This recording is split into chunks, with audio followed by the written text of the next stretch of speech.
Hi hello అందరికీ welcome to my channel. So మీ అందరికీ తెలుసు, మా ఇంట్లో రీసెంట్గా అయితే మా మేనకోడలి పుట్టెంటుకల ఫంక్షన్ అయితే అయిపోయింది. సో ఆ పుట్టెంటుకలకు సంబంధించి ఇంటి దగ్గర అయితే ఫంక్షన్ను జరిపించాము. అయితే ఫంక్షన్ ఇంటి దగ్గర జరగడం వల్ల మేనకోడలికి ఫస్ట్ పుట్టెంటుకలు ఎలా అంటే ఒక 3 కత్తెరలు మాత్రం మేనమామతో కట్ చేయించి అవి పక్కన పెట్టి సో ఇంటి కులదైవమైనటువంటి అహోబిలం స్వామి దగ్గర అయితే ఇవ్వడం అనేది ఆనవాయితీగా వస్తున్నది అనమాట మాకు. సో అంటే అమ్మ వాళ్ళ ఫ్యామిలీకి, సో అన్నయ్య వాళ్ళ ఫ్యామిలీకి అనమాట. సో దానికోసము రీసెంట్గా అయితే మా అన్నయ్య వాళ్ళ ఫ్యామిలీ అంతా కలిసి సో పుట్టెంటుకలు ఇవ్వడానికి అయితే అహోబిలానికి అయితే వెళ్ళడం జరిగింది. సో ఈ అహోబిలం గురించి మీకు ఆల్మోస్ట్ అందరికీ తెలిసే ఉంటుంది. సో తెలియని వాళ్ళ కోసం నేను కొద్దిగా అంటే డీటెయిల్గా చెప్దాము అని అనుకుంటున్నాను. సో ఇంకా ఇక్కడికి వెళ్ళగానే ఇక్కడ చూడండి, వెహికల్స్ చూస్తుంటేనే అర్థమవుతుంది ఈ అహోబిలానికి ఎంతమంది భక్తులైతే వచ్చారనేది మీకు క్లియర్గా తెలుస్తూ ఉంటుంది. సో ఇక్కడ మాత్రము స్థల పురాణం ప్రకారం ఏం చెప్తుందంటే ఈ క్షేత్రానికి 1000 సంవత్సరాల చరిత్ర అయితే ఉంది. సో పురాణాల ప్రకారం హిరణ్యకశిపుణ్ణి సంహరించడానికి శ్రీ మహావిష్ణువు నరసింహస్వామి అవతారంలో అయితే ఇక్కడ ప్రత్యక్షమయ్యాడని భక్తులంతా నమ్ముతారు. సో ఇదే నిజం కూడా. అహోబలం అంటే సో దేవతలందరూ కలిసి పలికిన మాట అన్నమాట ఇది. సో అహోబలం అంటే ఎంతో శక్తి, అంటే మహాశక్తి గలదని నమ్ముతారనమాట. సో అహోబలం నుంచి అహోబిలం అనే పేరు అయితే వచ్చిందనమాట. సో ఈ టెంపుల్కి అయితే 1000 సంవత్సరాల చరిత్ర అయితే ఉంది. సో ఇంకా ఈ అహోబిలం క్షేత్రం ఎక్కడ ఉందంటే ఆంధ్రప్రదేశ్లోని నల్లమల ఫారెస్ట్ లో అయితే ఉందన్నమాట. ఈ పుణ్యక్షేత్రము చాలా అంటే చాలా పవిత్రమైన టెంపుల్ అన్నమాట. సో ఇది శ్రీ లక్ష్మీ నరసింహస్వామి కొలువైన ప్రదేశంగా చెప్తారు అందరూ. సో ఈ టెంపుల్ ని ఇంకొక పేరుతో కూడా పిలుస్తారు, నవగ్రహ స్వామి క్షేత్రం అని కూడా అంటారు. సో ఎందుకంటే ఈ పేరు వచ్చింది, సో లక్ష్మీ నరసింహస్వామి 9 రూపాల్లో దర్శనమిస్తాడనమాట. సో 9 ప్రదేశాల్లో ఉన్నాడనమాట ఈ నల్లమల ఫారెస్ట్లోనే అనమాట. సో ఒక్కొక్క ప్లేసు ఒక్కొక్క చోట ఉంటుంది. 9 రకాలుగా ఉన్నాడు కాబట్టి నరసింహస్వామిగా పేరు పొందాడనమాట. ఈ అహోబిల క్షేత్రం కోసం చాళుక్యులు, కాకతీయులు, విజయనగర సామ్రాజ్యాధిపతులు చాలా అంటే చాలా కష్టపడి అభివృద్ధిలోకి తెచ్చారని అయితే ఇక్కడ చరిత్ర అయితే చెప్తుందనమాట. సో ఈ టెంపుల్కి ఎంత పవిత్రమైన స్థానం ఉందంటే అది ఊహించలేనిది. సో ఇక్కడ అహోబిలంలో ఉన్న 9 నరసింహస్వామి ఆలయాలు వచ్చేసి జ్వాలా నరసింహ, అహోబిల నరసింహ, మాలోల నరసింహ, క్రోడ నరసింహ, కారంజ నరసింహ, భార్గవ నరసింహ, యోగానంద నరసింహ, చత్రవట నరసింహ, పవన నరసింహ అని ఇలా 9 రూపాల్లో అయితే అహోబిలంలో ఉన్న లక్ష్మీ నరసింహస్వామి అయితే దర్శనమిస్తాడనమాట. సో ఈ అహోబిల క్షేత్రం యొక్క ప్రత్యేకత ఏంటంటే ఎగువ అహోబిలం, దిగువ అహోబిలం అనే 2 భాగాలుగా ఉంటుంది. సో కొండలు, గుహలు, జలపాతాల మధ్య ఉన్న క్షేత్రం కాబట్టి భక్తులు ఆధ్యాత్మిక అనుభూతిని అయితే కలిగిస్తుందన్నమాట. సో నరసింహస్వామి జయంతి సందర్భంగా భారీ ఉత్సవాలు కూడా జరుగుతాయి ఇక్కడ.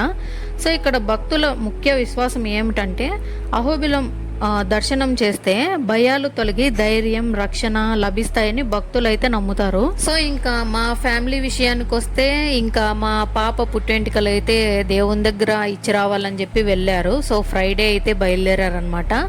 సో అక్కడికి వెళ్ళేటప్పటికి ఈవినింగ్ అయిపోయింది. సో అక్కడే ఇంకా రూమ్ తీసుకొని స్టే చేసి, సో శనివారం స్వామికి ఎంతో ఇష్టమైన రోజు కాబట్టి ఆ రోజునైతే ఇంకా పూజ చేయించుకొని మార్నింగ్ లేచి తలస్నానాలంతా కంప్లీట్ చేసుకొని సో టెంపుల్లోకి అయితే వెళ్ళి పూజ అన్నీ కంప్లీట్ చేసుకున్న తర్వాత సో ఒక నది ప్రవాహం దగ్గర అయితే మా పాప పుట్టెంటుకలను వదిలి రావడం అయితే జరిగింది. సో ఈ కార్యక్రమం చిన్న కార్యక్రమం అయినా కూడా చాలా బాగా జరిగిందనమాట. ఇంకా మా మేనకోడలు విషయానికి వస్తే అక్కడ చూసిన ప్రదేశంను ఎంతో బాగా ఎంజాయ్ చేసింది. సో ఎందుకంటే పిల్లలకి నార్మల్గానే వాటర్ అంటే చాలా ఇష్టంగా ఉంటుంది. సో కొన్ని చెట్లు అంటే కూడా చాలా ఇష్టంగా ఉంటుంది. వాటన్నింటినీ చూసి కూడా సో టెంపుల్లోకి వెళ్ళగానే భక్తిభావంతో అయితే చాలా అంటే చాలా అసలు ప్రశాంతమైన వాతావరణంతో అయితే ఆ టెంపుల్లో మొత్తం అంతా తిరగడం జరిగిందనమాట మా మేనకోడలు.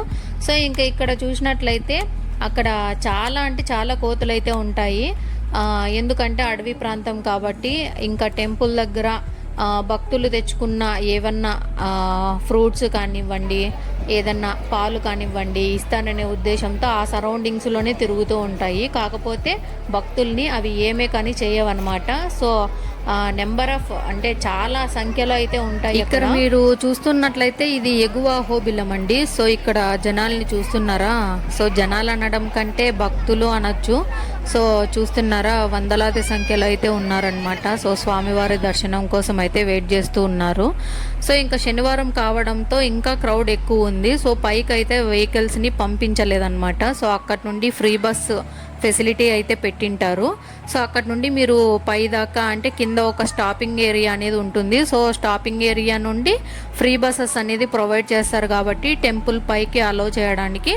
సో మీరు అక్కడ వెహికల్ ఉన్నా అక్కడే పార్క్ చేసేసి తర్వాత మీరు ఫ్రీ బస్లో ఇక్కడికి దర్శనం చేసుకోవడానికి అయితే రావచ్చు. దర్శనం కంప్లీట్ అవ్వగానే అక్కడ నుంచి మళ్ళీ ఫ్రీ బస్సులోనే మీ వెహికల్ దగ్గరకు వెళ్ళి అక్కడ నుంచి మళ్ళీ మీరు రిటర్న్ వెళ్ళిపోవచ్చు. సో చూసారు కదండి ఈ అహోబిల క్షేత్రానికి ఎంత చరిత్ర అయితే ఉందో. సో ప్రతి మనిషి కూడా వాళ్ళ లైఫ్ టైంలో ఒక్కసారైనా విజిట్ చేయాలన్నమాట. సో అంతేకాకుండా ఎగువ అహోబిలానికి వెళ్ళే రూట్ అయితే చాలా అంటే చాలా ప్రశాంతమైన వాతావరణంతో ఉంటుందన్నమాట. అహోబిలంలో ప్రకృతి అందాలు కూడా ఎంతో ప్రసిద్ధి చెందినవి.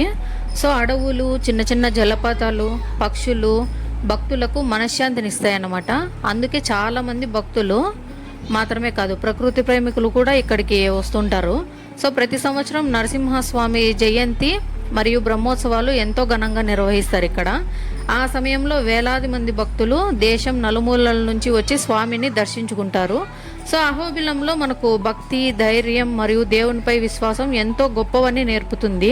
ప్రహ్లాదుడిలా మనం కూడా ఎలాంటి కష్టాన్ని వచ్చినా కూడా ధైర్యంగా ఉండాలి అనే సందేశాన్ని అయితే ఈ క్షేత్రం మనకు కళ్ళకు కట్టినట్లుగా కనిపిస్తుంది అనమాట.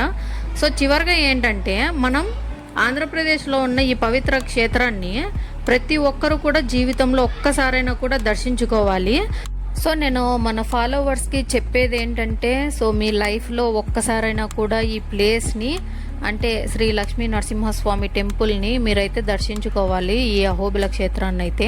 సో ఎందుకంటే మీలో ఎలాంటి భయాలున్నా, ఎలాంటి డౌట్స్ ఉన్నా కూడా, ఏదన్నా మానసికంగా ఏదన్నా కురింగిపోతున్నాను అనే భావన ఉన్నా కూడా మీరు ఒక్కసారి ఈ టెంపుల్ని దర్శించుకున్నారంటే అసలు జీవితంలో ఎలాంటి సమస్యను వచ్చినా కూడా ఎదుర్కోగలను అనే ధైర్యాన్ని అయితే ఈ టెంపుల్ మనకి ఇస్తుందన్నమాట. సో ఇక్కడున్న ఈ ప్లేస్ మొత్తం చూస్తున్నారు కదండి, గుడి ముందర ఉన్న ప్రదేశం అంతా ఎంత విశాలంగా ఉందో.